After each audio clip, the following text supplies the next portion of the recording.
It is certainly one of the world's most popular religions, but many Americans are very unfamiliar with the faith and the tightly knit Sikh community in the United States. Let's bring in Eric Maripodi. He's co-editor of CNN's very popular Belief blog.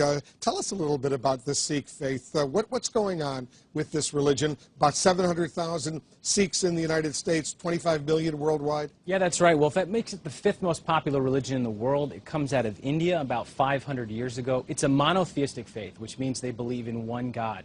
Real important stressors in the faith are on equality and on service. Some of the key tenets is meditation on God, honest living and hard work, and of course service to the community, which we saw those women who were in that temple in Wisconsin. They were getting ready for a big community meal, which is a big part of the faith. And anyone can come and get a delicious meal in the process at their services at these temples across the country. And around the world. As long as you're dressed modestly and you're ready to eat a vegetarian meal, you're more than welcome to come. And there's been a big stress from the Sikh community here in the United States that their temples are going to be open on Sunday, and they want everyone to come and participate in their services and in those community meals with them. We've done some checking, and a lot of people have. Since 9/11, there have been a lot of attacks against the Sikh community and their temples across the country. What's going on here?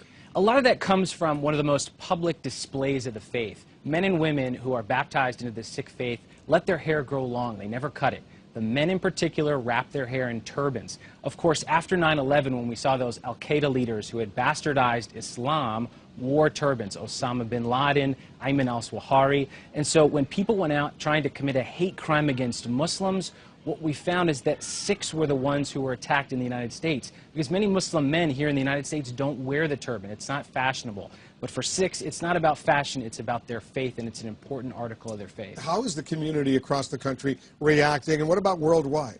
Worldwide, we're hearing a huge outpouring from the entire faith community of support and solidarity. And like we said, look on this weekend, this Sunday, lots of faith communities, particularly Sikhs, are going to be opening their doors and saying, come in, share the meal with us, learn a little bit about us, get to know us. And they're a big part of the American fabric here, even though there's only about 700,000 here in the States. Are they intensifying security at their temples? We've seen some intensified security in places like New York, but Dan Simon was reporting earlier, look, out on the Bay, in Silicon Valley where he was, they're not even locking the doors at that temple because it's a big part of who they are. They're open to everyone.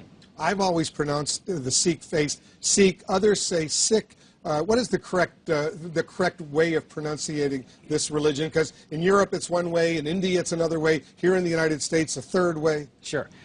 The word comes from India. It means Sikh. It means disciple or student.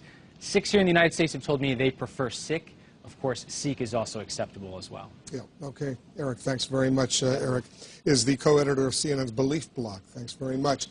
Much more on this story, by the way, coming up later. I'll speak with the mayor of this community that lost these individuals. He'll be joining us live. We'll get the latest.